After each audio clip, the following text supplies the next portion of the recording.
right hand in the third quarter of the 17-9 loss to the Seahawks, but he didn't miss a snap. He had one TD, but 2 interceptions on the day. X-rays taken during the game came back negative. That, according to Coach Doug Peterson, the Seahawks are looking good, improving to 9-2. Meanwhile, Philly struggling at 5-6. I have to, be better. I have to lead this team better. I got to protect the football better. We can't put it on the ground the way we did. And it starts with me. And I'm frustrated.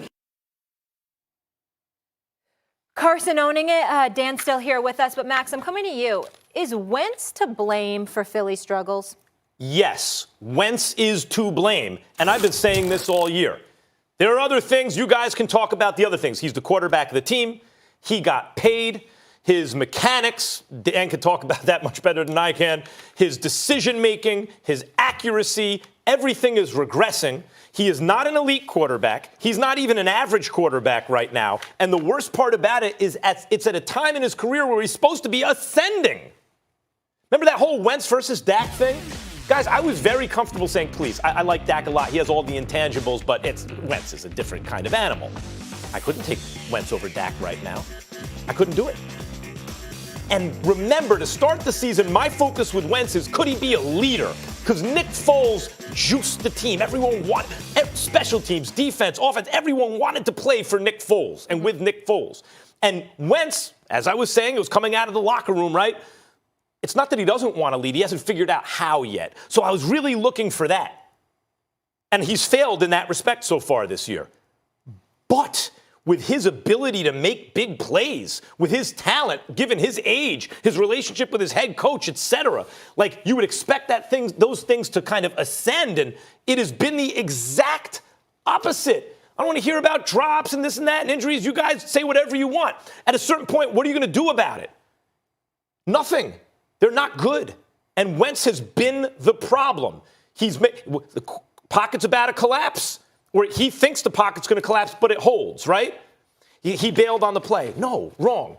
Or the pocket's collapse and get out of there, and he gets sacked. There's a play down the field. You got to force it down the field a little bit. That's when he dinks and dunks. Or there's nothing down the field. You have to check down. That's when he won't do it. His instincts are completely shot. He's doing everything backwards. Every decision he's making seems to be the wrong one.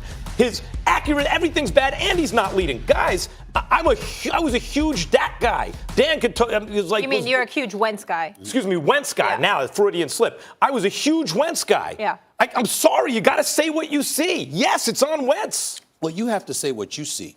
You just don't have a license to see for everybody else. Even with those Beetlejuice eyes of yours, you don't get to see for the rest of us. You get to see for you. We respect. See a lot with these eyes. Well, listen, nobody's refuting what you're saying about Carson Wentz in all fairness to you, because you are absolutely right. He has regressed. He has digressed. It has looked bad. He lost that game for them yesterday. 2 lost fumbles, 2 interceptions, overthrowing, underthrowing. He was absolutely awful. There's no question. And when you juxtapose that to what you saw from Russell Wilson, 3 key plays he needed to make, including the flea flicker for a touchdown, and once he connected with Carson, another time he connected with somebody else. There's no doubt we saw what we saw from Russell Wilson. There's levels to this, and Carson Wentz wasn't on it.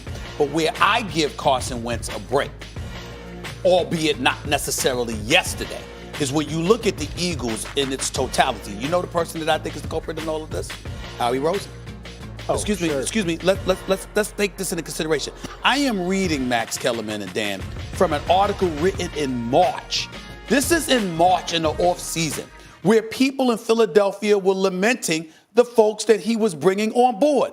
And just to name a few: Jason Peters, 37, Deshaun Jackson, 32, Kelsey, 31, Bram, 30, Sundeo, 31, etc. They were like, you ain't bringing on anybody on board in their mid-20s. You did re-sign Darby. We get all of that. And a couple of other guys. But for the most part, everybody you were bringing in was over 30. Yesterday, what does Carson Wentz have available to him? You're down your leading pass rusher. He's out of the game. But also your top 3 receivers in Deshaun Jackson, in Alshon Jeffrey, in Nelson Aguilar. So when you look at it from that perspective and you think about the plethora of injuries that they've had to sustain this season, you Carson Wentz, and from earlier on in the season, you've had to figure out ways to try to compensate. So if you walk into a game recognizing that you're behind the 8 ball, sometimes you're going to pressurize yourself. You're going to put yourself in a situation where you're saying, damn, this is what I'm devoid of. This is what I have to work around. This is what I'm going to have to do in order to win this game. And you might not be capable of that. So I'm not absolving him. Please don't get me wrong. I'm not trying to sit up here and say he has you're not making been bad. excuses for him. But reasons. But I'm giving reasons, not excuses. These are valid reasons. If I'm a quarterback and I go into a game without my top 3 weapons, and I don't have a running game to begin with, it's like, damn. I mean, come on. And so if you're looking at the Eagles hierarchy, how do you pay a guy $109 million in guaranteed dollars and then forget to give him the assets to make your investment look good? I don't think that makes much sense. Carson Wentz has to bear the brunt of this criticism and blame. For today. Well, for a lot of this season, so certainly the past month. Okay. There's no bigger supporter or fan of Carson Wentz than me. I think he's going to win MVP in this league at some point. I think he's that talented of a player. But if I'm going to sit here 6 weeks ago and say, Dak Prescott, when you go on the road against the New York Jets without some of your players, you have to win that football game if you're going to go to Jerry Jones and say, give me $40 million. Carson Wentz has already gotten his money. So the last 2 weeks, that defense has played good enough to beat 2 playoff teams in New England and Seattle. And the quarterback and offense has let them down. And I know that's an improbable ask to do. And I know that's unfair to do. But when much is given, much is expected. And so when they cut that check to him, part of the reason they cut that check is going, you can overcome the moments when we're deprived of our talent. You're good enough. And it wasn't there with Carson. So, yes, the receivers are out. His right tackle, Lane Johnson, was out. The right guard, Brandon Brooks, goes out. I get all that. And you're playing against a good team. But that's when you have to have your moments. Stephen A., you made an outstanding point that when you go into the game as a quarterback and you know that you're without those guys, you have to change the way you play. In that moment, Tom Brady's the greatest ever at it, of changing the way he's playing because of what's around you. What do I need to do on December 24th to win this game without all those people? It's not about being the best player on the field in that moment or taking all the stats. I can't make sure that I have to make sure we don't lose this football game. That's why. So that's why he's got to bear the criticism right now. We're going to talk about Tom Brady in a little while, but that's why when I call a guy a game manager, people think that's an insult. Take it how you want. Carson Wentz has to learn how to be a game manager and with his talent, break off the big plays when you need it most. He's done the opposite. He can't manage the game, and when you need him to come up with a big play, he's throwing an interception. Can I tell you something I think both of y'all are missing? Tom Brady consistently is playing behind the 8 ball. Carson Wentz, it's week to week. In other words, Antonio Brown was there. He only played 1 game. Right. Josh Gordon, we knew that he wasn't reliable. At least at one point in time, we wish him nothing but the best in Seattle. The point that I'm trying to make to you, even though Tom Brady is operating bereft of the necessary weapons in order to be an elite offense, we know what he's dealing with.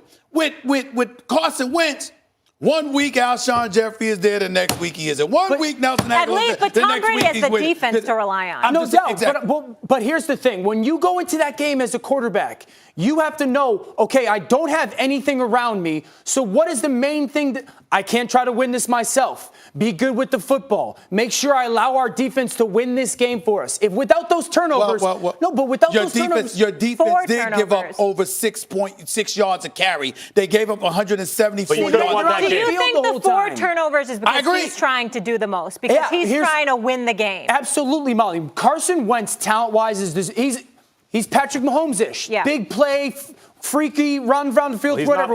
But he's I know that, but he's that type of player. But he's not adjusting. He has to become a dink and dunk player right now. Mm-hmm. They don't have people. They didn't have a single receiver in the football game. So let me ask you this. That's been the case all year. Let me ask you this, because Max, you love Nick Foles, and people used to say, well, they game plan differently for Nick Foles. So is some of that on the coach? Is it on Doug Peterson to call different plays? Because they were successful with Nick with a little more of the dink and dunk. Well, because Nick is a dink and dunk quarterback. He is catch, release, get it out of his hands. But they don't have people to be a big play offense. So as as a play caller, Doug Peterson's like, okay, I don't have people to be a big play offense, but I have a big play offense quarterback. How do I? So he has to call plays to make sure everybody around him is being in an opportunity to be successful. And Carson needs to make this transition so because that's for what's that to work. Your dink and dunk quarterback, your game manager, which Carson had to be, especially early in the season when Deshaun Jackson, okay, he hasn't been healthy, but that guy, then when you dare him to beat you through the air, then when he needs, he has to come through. Say whatever you want. Say whatever you want about Nick Foles in that Super Bowl. And we talked about why didn't Belichick play the cornerback? Malcolm Butler. Malcolm Butler.